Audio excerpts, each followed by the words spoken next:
Ok, minha gente, 10h19, doutor Ricardo já está aqui, a gente já vai bater o papo com ele, né? Ele virá sempre aqui durante esse período agora de eleições, tá?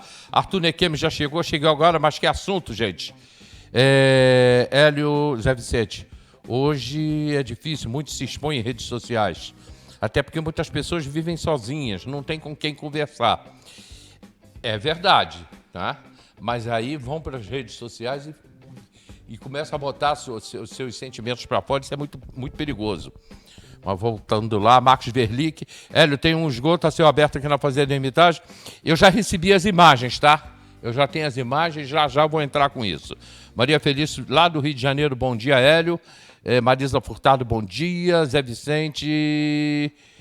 falando aqui do som, o Gilberto, vê se está tudo legal aí. Pessoal que está em casa, vê se está tudo bem aí. Aqui está tudo normal. Cheguei agora, mas que assunto, aí eu não entendi aqui o que o Arthur botou. E é isso, vamos lá. Mas já melhorou, o Zé Vicente já botou aqui sobre os assuntos em redes sociais. Doutor Ricardo, bom dia. Bom dia a todos aí.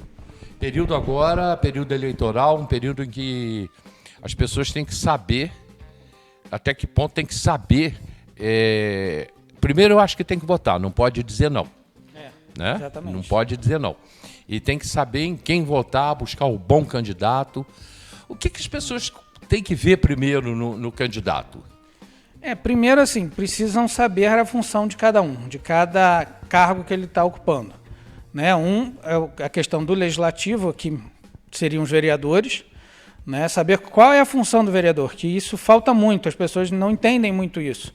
E acham que o vereador é aquele que é capaz de melhorar a sua rua em si, melhorar, colocar manilha e tudo mais, e não é isso. Né? O vereador ele é quem fiscaliza o prefeito, que é quem faz isso, que é quem tem a obrigação de fazer isso com o nosso dinheiro vindo dos tributos. Então a gente precisa ter muito essa noção. Né? E aí, além disso, pesquisar para saber quem de fato é aquela pessoa.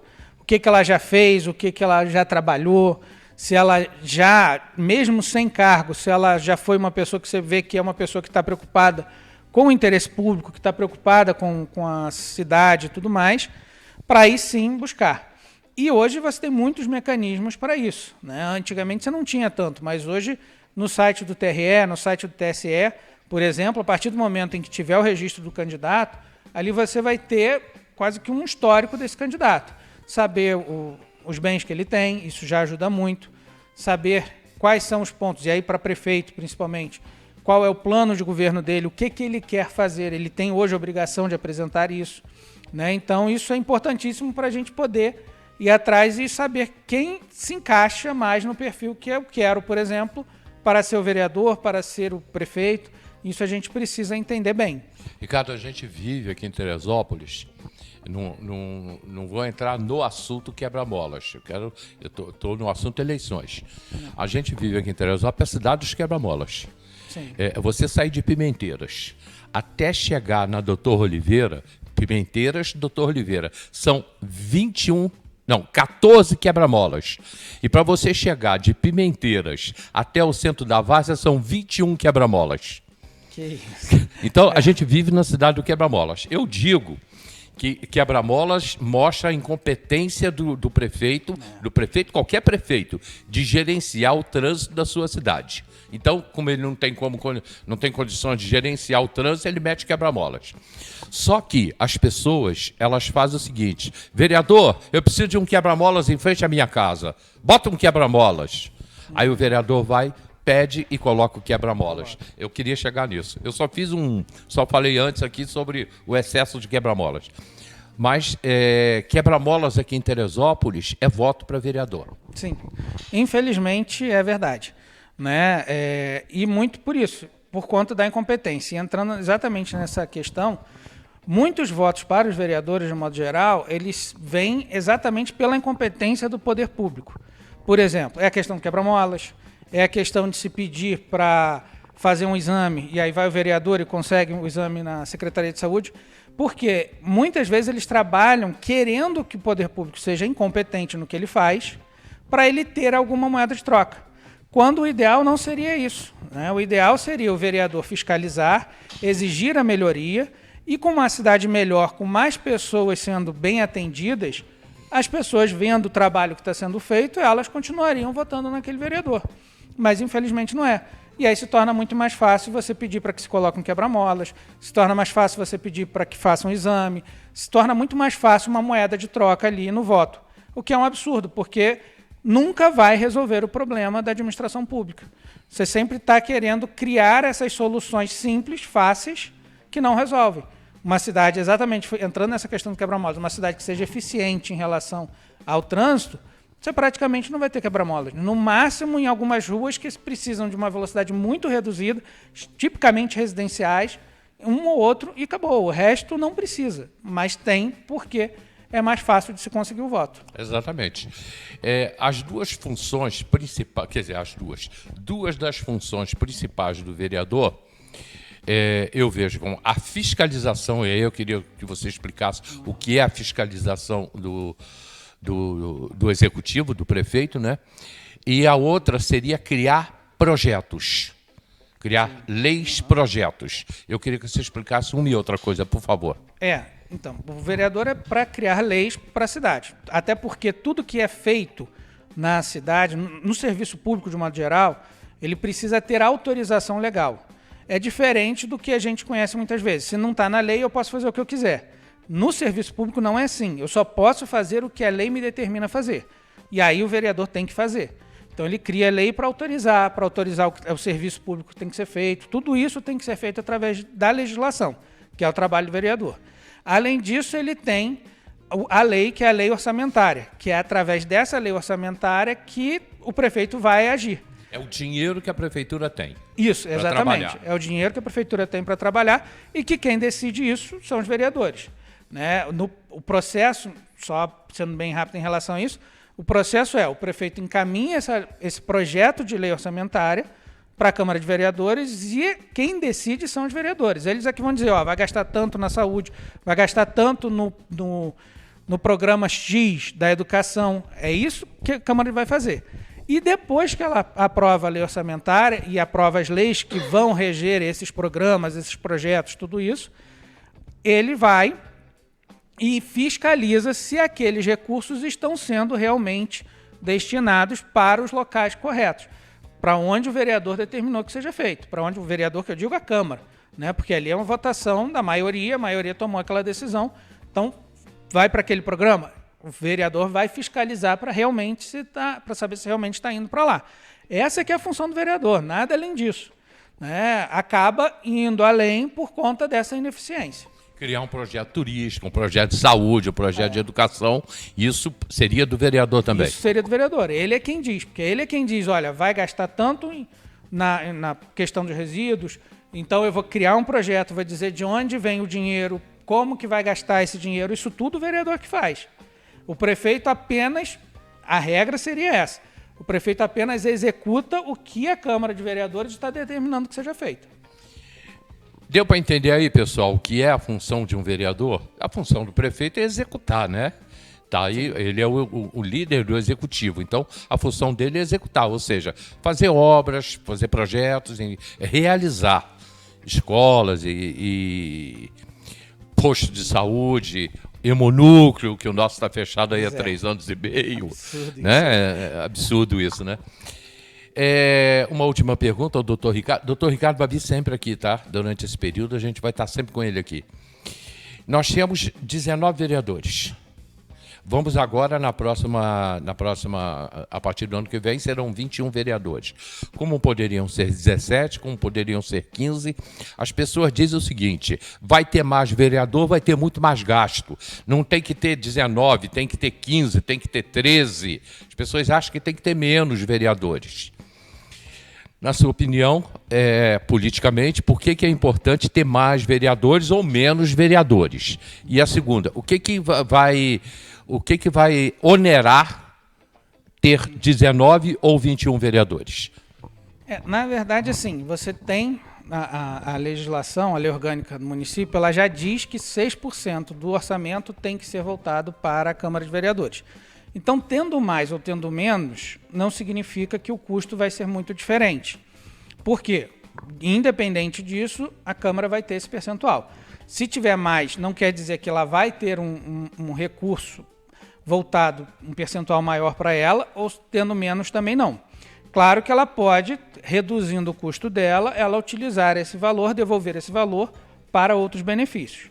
Agora, o fato de você ter mais vereadores, em geral, significa que você passa a ter mais pessoas representando a sociedade ali, nessas decisões. Então, em regra, né, a ideia é que você tendo um número maior de vereadores, você passa a ter mais pessoas sendo representadas por aqueles vereadores. Porque o vereador ele não é eleito, se ele vai ser eleito na cidade, mas ele não é eleito pela cidade inteira, o que a gente vê na prática. A gente vê, um vereador foi eleito por um grupo específico, outro foi eleito por um bairro, por uma região específica da cidade, né, que em geral acontece muito isso. Então, quanto maior o número de vereadores, maior, em tese, maior seria aí a quantidade de pessoas que tenham acesso melhor para o legislativo e que tem ali a sua representatividade. Quando você reduz esse número, você pode vir a gastar menos dos recursos públicos, sim, porque você não tem mais tantos cargos, nada disso, mas isso não quer dizer que gaste menos, porque esse percentual de 6% ele vai ser respeitado independente disso. Com 13, 15, 17, 19 ou 21, 6% da arrecadação anual da Prefeitura é da Câmara de Vereadores. É da Câmara de Vereadores. A Câmara vai decidir o que vai fazer com esse dinheiro. Independente do número de vereadores. Independente do número de vereadores. Né? Então, isso não altera. E aí, quanto menos você tiver, menor é a representatividade da população, porque você passa a ter um número bem menor atendendo ali. Né? Então, se você tem uma Câmara de Vereadores aí com 11 vereadores no tamanho da nossa cidade, você passa a ter pouca representatividade de toda a população. Eu vejo assim também, eu vejo. Então é importante a gente ter essa proporção de 21 vereadores. Né? E também não alteram as decisões. O que eu digo não alteram as decisões é o seguinte, eu tenho menos vereadores, então fica mais fácil de se tomar as decisões corretas. Não é verdade, porque cada um vai ter uma cabeça, cada um vai ter uma forma de pensar. E até tendo um número maior, você consegue ter mais pessoas dentro da Câmara de Vereadores ouvindo os problemas. E aí sabendo, olha, no bairro tal tem um problema X, mas no outro bairro o problema é maior, que talvez se não tivesse ninguém representando, a gente nem saberia. Né? Então, eu particularmente, eu sou favorável a ter um número realmente maior. Ter um número hoje de 21 vereadores. Eu também sou, eu acho que 21 é o número, hoje é o número ideal. Mas por que 13, 15, 17, 19 e 21? Por que são ímpares, não são pares? São ímpares, né? Porque as decisões elas precisam ter a maioria de votos. Então, se eu coloco pares, eu posso ter muitas decisões. Pode ter um empate, né? E aí eu não tenho como resolver. Né? Então, por essa situação é que sempre busca um número ímpar ali de vereadores, de deputados, tanto como deputados federais, você tem 513 deputados, você não vai ter 514, porque pode ser que dê par e pode dar empate. Então, que se busca não ter empate nas decisões. No judiciário também, são os ministros, sim, o Supremo, por exemplo, também são 11. Também são 11, as câmaras normalmente são formadas ali, né, os julgamentos em si são 3, no Estado, por exemplo, nos desembargadores, são 3 desembargadores que vão julgar, ou você vai ter um número maior ali, no TSE, por exemplo, você tem 7 ministros, sempre números ímpares, para facilitar na hora da votação você ter a possibilidade de ter alguém, um grupo ganhando a decisão ali. Perfeito. E também as comissões, por exemplo, quando são formadas comissões de vereadores, são 3. São 3, exatamente. Sempre número ímpar, para você não ter como ter um empate. Bom, agora para encerrar mesmo. Muita gente continua, eu vou te perguntar isso sempre, tá? Não, eu vou insistir nisso. Muita gente continua dizendo, eu não vou votar, eu não quero saber, ninguém merece o meu voto, eu quero que se dane. Já ouvi falar isso, tá? Isso tem acontecido muito. Só que, assim, você votando ou não votando, vai ter gente lá. Se você não vota, você está permitindo, você está dando carta branca para que ele faça o que ele quiser. E aí, você votando, você pode, sim, escolher alguém que você entenda que te representa. Quando você não vota, você está entregando na mão de outras pessoas. E elas estarão lá de qualquer jeito. Tem muita gente que fala assim, não, mas se mais de 50% não votarem, então não vai ter que fazer uma nova eleição. Isso é mentira, isso não existe na legislação. Tá? Isso inventaram e saíram colocando. Não tem isso, não tem nenhuma previsão nesse sentido.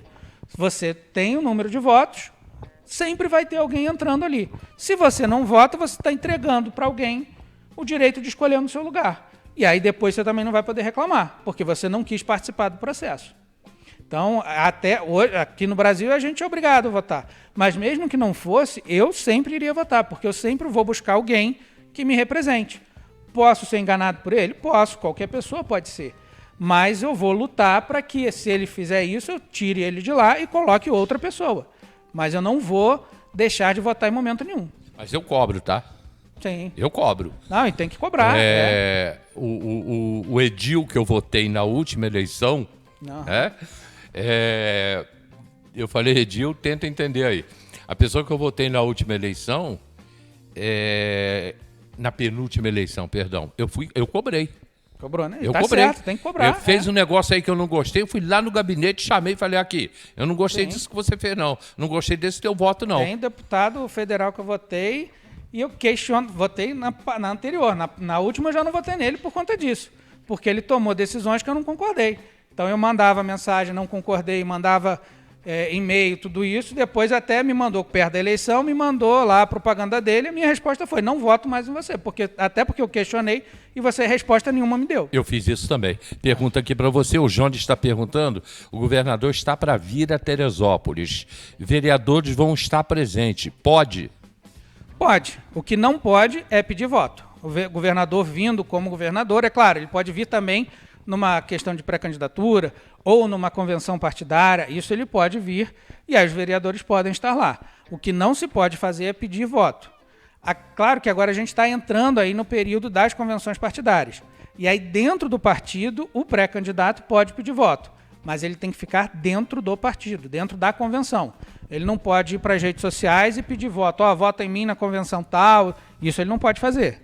Mas ele estando lá, junto com o governador, se ele vier na convenção partidária do partido dele e estiver lá e pedir voto dentro da convenção para ser o candidato do partido, não tem problema nenhum. Na realidade, nós não temos candidatos ainda, né? Ainda não temos nenhum. Todos são pré-candidatos. Todos são pré-candidatos. Você só passa a ser candidato depois que a Justiça Eleitoral aprova o seu registro de candidatura. Então, é feita a convenção partidária, que a gente entra no período ali, a partir do dia 20, entra no período das convenções partidárias. Feito isso, o partido registra a candidatura e aí até o dia 15 de agosto a Justiça Eleitoral aprova aquele registro ou não. Aprovou o registro? É candidato. 15 de agosto é a data final. É a data final. Doutor Ricardo, muito obrigado. Até a semana que vem, né? Até a semana que vem.